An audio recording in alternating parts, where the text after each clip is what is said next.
हाय दोस्तों, good evening. मैं नीरज कुमार और आज हम लोग पढ़ेंगे ज्योग्राफी के एक नए चैप्टर अक्षांश रेखा और देशांतर रेखा के बारे में। थोड़ा सा इसमें दोस्तों कंफ्यूजन होता है, ऐसे आप लोग पढ़े होंगे, बट हम लोग कॉम्पिटिटिव व्यू ऑफ नेचर से देखेंगे। आइए इसको देखते हैं। अक्षांश रेखा आखिर किसको कहते हैं? अक्षांश रेखा यहाँ पर देशांतर रेखा।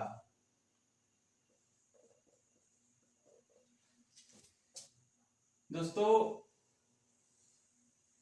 अक्षांश रेखा ये हमारी पृथ्वी हो गई।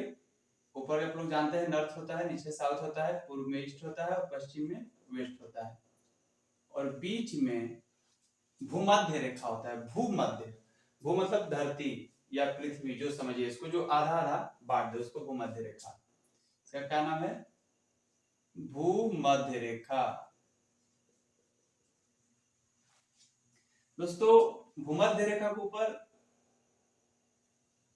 इसी के पैरेलल लाइन है जिसकी संख्या 90 है। ऊपर कितना संख्या है? 90। और इसके नीचे भी ऐसी ही संख्या कितना है? इसकी भी संख्या 90 है। और भूमध्य रेखा, अगर इसको हम एक काल्पनिक रेखा है, भूमध्य रेखा कोई जगह एक काल्पनिक रेखा है जो दोनों भागों को बीच में बांटती है, और ये दोनों लाइन के बीच की जो दूरी होती है 111 किलोमीटर। ग्लोब पर कितना होता है? 111 किलोमीटर। आइए देशांतर रेखा का हम लोग इस ड्राइंग बना लेते हैं। ये हमारी पृथ्वी हो गई, ये नॉर्थ हो गया, ये साउथ हो गया, दाहिना ईस्ट हो गया और इधर वेस्ट हो गया। ऐसे बनाते हैं इसको।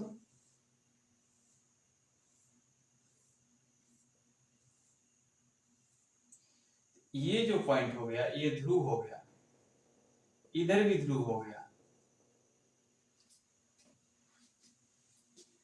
तो ये ध्रुव हो गया, तो आप लोग गौर से देखेंगे तो ऐसे है। तो जो इस इन दोनों के बीच का दूरी भी 111 किलोमीटर होता है। कितना होता है? 111 किलोमीटर से 111.3 किलोमीटर। क्यों? ये तो 111 रहता है, लेकिन इसका दूरी वेरिएंट करता है। इसलिए वेरिएंट करता है कि ध्रुव पर जो रेखाएं होती है, कर्व होती है, तो वहां पर नजदीक हो जाती है, तो इसलिए वहां डिस्टेंस घट जाता है। लेकिन ज्यो ज्यो यहाँ पर भूमध्य रेखा पर आती है तो इसका डिस्टेंस क्या हो जाता है? बढ़ जाता है। ये क्वेश्चन भी पूछा जाता है कि भूमध्य रेखा से ध्रुव की तरफ जाने पर दूरी क्या होगी? घटेगी। और ध्रुव से भूमध्य रेखा की तरफ आने पर दूरी क्या होगी? बढ़ेगी। ये भी क्वेश्चन आता है। आइए दोस्तों, इसको हम लोग पढ़ते हैं। और 1 डिग्री का अंतर पर ऐसा कितना है इसमें? 90 अक्षांश रेखा है उत्तर की तरफ। 1 डिग्री का अंतर पर 90 अक्षांश रेखा उत्तर की तरफ है तथा 90 अक्षांश रेखाएं दक्षिण की तरफ है। भूमध्य रेखा के ऊपर भी 90 है और इसके नीचे भी 90। तो अब आपसे क्वेश्चन पूछेगा कि कुल अक्षांशों की संख्या, ग्लोब पर कुल अक्षांशों की संख्या तो कितना हो जाएगा दोस्तों? 180। थोड़ा सा कंफ्यूज करता है कि आने वाले दिनों में देखिए एग्जाम का पैटर्न बदला है और तरह तरह के क्वेश्चन पूछी जाती है। उसमें कभी कभी बोल देता है ठीक है हम इस पे तो हम यहाँ पर अक्षांश रेखा पारते पारते लास्ट में यहाँ पे आ जाएंगे, इधर भी ध्रुव के पास चल जाएंगे। जब ध्रुव के पास चल जाएंगे तो कभी कभी बोलता है, लेकिन ध्रुव को बिंदु माना जाए तब, इसको वृत्त ना मान के बोलता है कि बिंदु माना जाए तब। तो जब ये बिंदु मानेंगे दोस्तों, तो जो 90 इसको मान रहे थे, एक लाइन तो मेरा कम हो जाएगा क्योंकि उसको वृत्त नहीं मान रहा है। इधर भी एक लाइन कम हो जाएगा, इसीलिए मेरा 89 प्लस 89 और भूमध्य रेखा मेरा 1 है, इसको +1 कर देंगे तो मेरा कितना हो जाएगा? 179। फिर उसी में बोलता है यदि रेखा माना जाए तब, क्या माना जाए? रेखा माना जाए तब। इसको बिंदु ना मान के एक लाइन मान रहा है। तो जब लाइन मानेगा तो दोस्तों अभी हम बताए कि भूमध्य रेखा के उत्तर की तरफ 90 लाइन ड्रॉ होती है और दक्षिण की तरफ भी 90 लाइन ड्रॉ होती है। तो कितना हो जाएगा दोस्तों? तो 90 उत्तर की तरफ, 90 दक्षिण की तरफ और एक जो भूमध्य रेखा, तो टोटल संख्या कितना हो जाएगा यदि रेखा माना जाए तब? 181। एक पॉइंट है इसमें कि एक अफ्रीका महादेश ऐसा महादेश है जहां से तीनों रेखाएं क्रॉस करती है। तीनों रेखाएं का मतलब है भूमध्य रेखा, और यहां पर हमारा 23.5 डिग्री, 23 से ही 1/2 डिग्री कर्क रेखा, और यहां पर 23.5 डिग्री दक्षिण में कौन सी रेखा मेरी? मकर रेखा। ये तीनों रेखाएं अफ्रीका महाद्वीप से क्रॉस करती है। दोस्तों एक पॉइंट है, भूमध्य रेखा पर दिन और रात बराबर होता है। इसका रीजन ये है, भूमध्य रेखा मेरा ये है, मान लीजिए कि सन यहां से लाइट दे रहा है, ये हो गया मेरा सन, ये लाइट दे रहा है, तो पृथ्वी ऐसे तो घूमती नहीं है। कहने का मतलब उत्तर से दक्षिण तो नहीं घूमती है, दक्षिण से उत्तर तो नहीं घूमती है। पृथ्वी किधर से किधर घूमती है? पृथ्वी जो है हमारा पश्चिम से पूर्व की ओर घूमती है, पश्चिम से पूर्व की ओर घूमती है। तो जब ऐसे ऐसे घूमती है पश्चिम से, तो पश्चिम मेरा कौन हुआ? ये हुआ, ये मेरा पूर्व हुआ। इधर से ऐसे घूमती है पूर्व की तरफ, तो इसीलिए भूमध्य रेखा पर सन तो मेरा इधर से लाइट दे रहा है, यहाँ पर हमेशा दिन रात की अवधि क्या होती है? बराबर होती है। कहां पर? भूमध्य रेखा पर। और दोस्तों एक क्वेश्चन आता है कि जो ये मेरा इसमें जो बीच में होता है इसको 0 डिग्री देशांतर रेखा बोलते हैं। क्या बोलते हैं? 0 डिग्री देशांतर रेखा, या इसी को ग्रीनिच मीन टाइम बोलते हैं। 0 डिग्री देशांतर रेखा से एक प्रश्न आता है पूर्व की ओर जाने पर और पश्चिम की ओर जाने पर। तो दोस्तों हमने अभी बताया कि जो हमारी पृथ्वी है पश्चिम से पूर्व की ओर घूमती है। तो सोचने वाली बात है, जब पूर्व की ओर घूमती है, मान लीजिए ये मेरा आ गया देशांतर रेखा, ये है, और पूर्व की ओर घूम रही है पश्चिम से, हम पूर्व की ओर जा रहे हैं, तो इसमें जो मेरा दिन का अवधि होगा क्या होगा? हम इसमें पहले पहुंच जाएंगे, तो इधर हम लिख देंगे क्या चीज? प्लस, मतलब, और यही लेकिन पश्चिम जाएगा, इधर घूम रही है, हमको इधर जाना है, मतलब धारा के विपरीत जाना है, जो पृथ्वी जिससे घूम रही है उससे विपरीत जाना है। इधर मेरा क्या हो जाएगा? माइनस हो जाएगा। आपको याद हो गया, पूर्व की ओर जाने पर क्या हो जाएगा? हमारा बढ़ जाएगा, और पश्चिम की ओर जाने पर क्या हो जाएगा? घट जाएगा। इसको हम प्लस से डिनोट कीजिएगा और पश्चिम को माइनस से डिनोट कीजिएगा। दोस्तों एक यहाँ पर हमने पॉइंट लिखा है, पृथ्वी पश्चिम से पूर्व की ओर घूमती है, ठीक है, इसको हमने पढ़ लिया।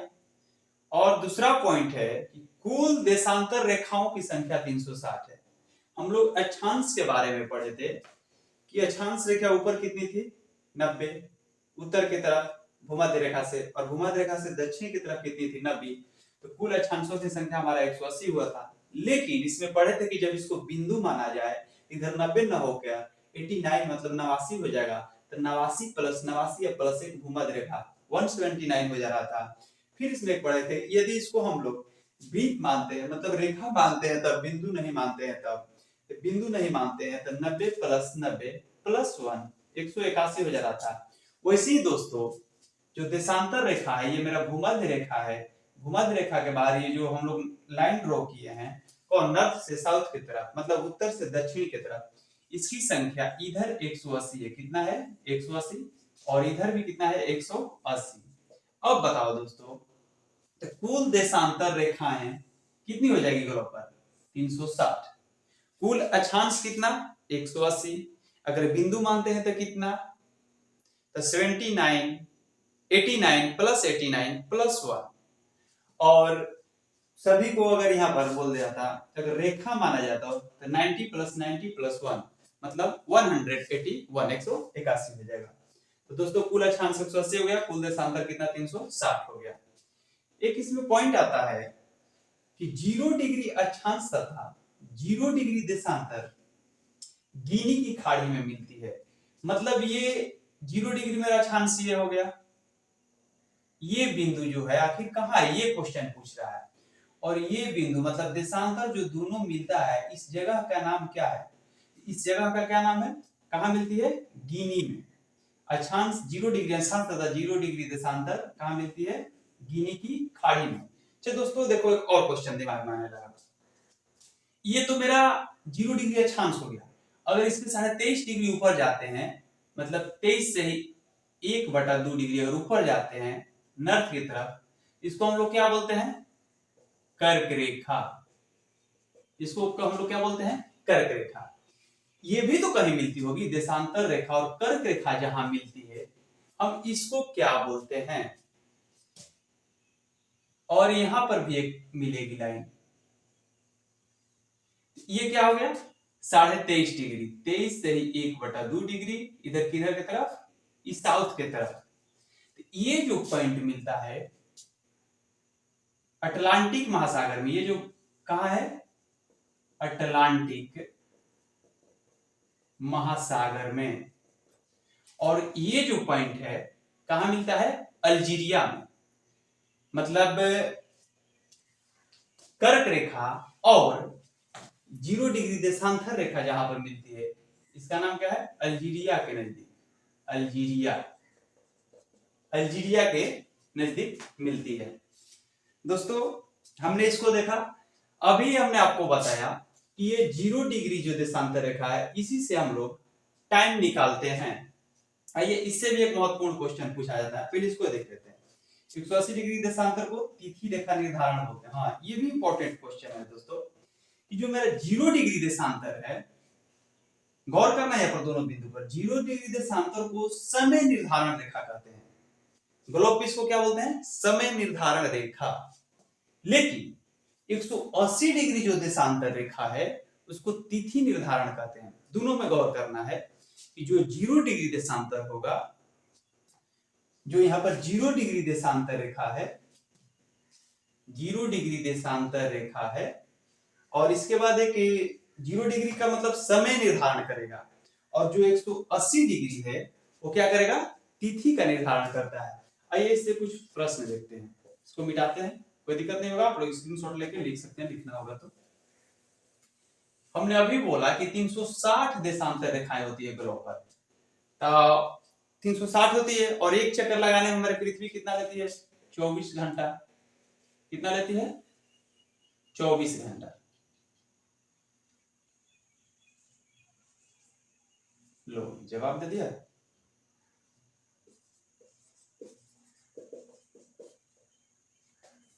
पृथ्वी हमारी एक चक्कर लगाने में, भीम गया लगता है, इसको पेपर से पूछना पड़ेगा।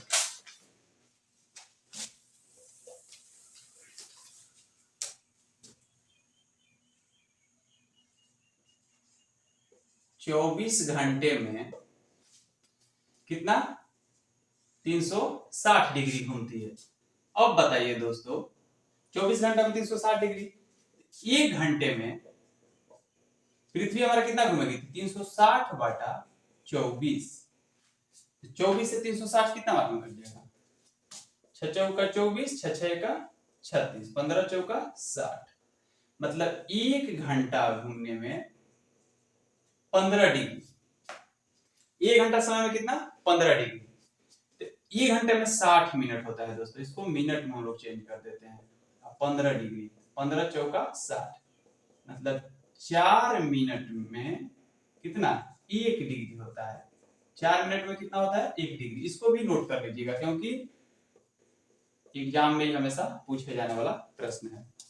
तो समझ गए होंगे दोस्तों, अक्षांश रेखा किसको बोलते हैं, वैसी काल्पनिक रेखा जो ईस्ट से वेस्ट ग्लोब के बीचों बीच खींची गई हो, और उसके दोनों तरफ पैरेलल रेखा माने समान अंतर पर 90 नॉर्थ की तरफ और 90 साउथ की तरफ खींचे जाए, उसको हम लोग क्या बोलते हैं, अक्षांश रेखा। और देशांतर रेखा के बारे में हम लोगों ने पढ़ा था, एक 0 डिग्री देशांतर रेखा के बारे में हम लोग देशांतर रेखा के बारे में पढ़ रहे हैं, जो ग्लोब पर ऊपर क्या हो गया दोस्तों, नॉर्थ, नीचे साउथ, इधर ईस्ट, इधर वेस्ट।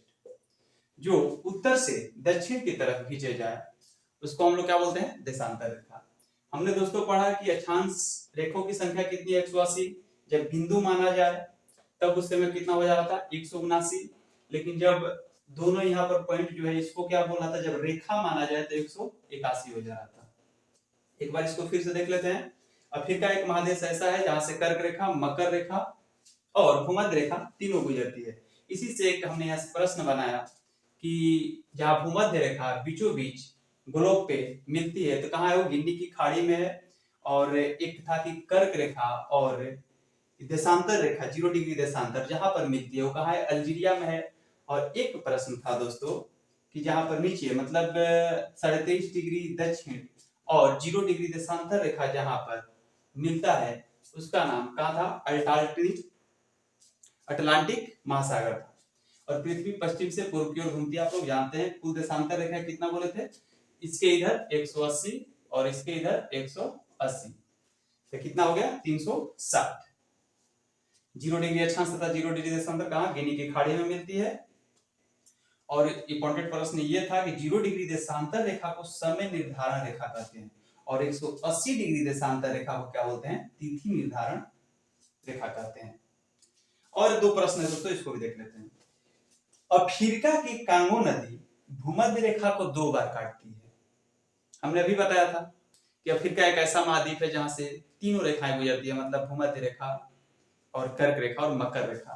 तो उसी में एक प्रश्न बनता है कि अफ्रीका की कांगो नदी भूमध्य रेखा को 2 बार काटती है और अफ्रीका की लिम्पोपो नदी जो है मकर रेखा को 2 बार काटती है। कांगो नदी भूमध्य रेखा को 2 बार काटती है और लिम्पोपो नदी मकर रेखा को 2 बार काटती है। इसी के साथ सेशन को समाप्त करते हैं। उम्मीद है आपको समझ आया होगा। समझ आया होगा तो वीडियो को लाइक और सब्सक्राइब जरूर कीजिएगा। जय हिंद, जय भारत, गुड नाइट।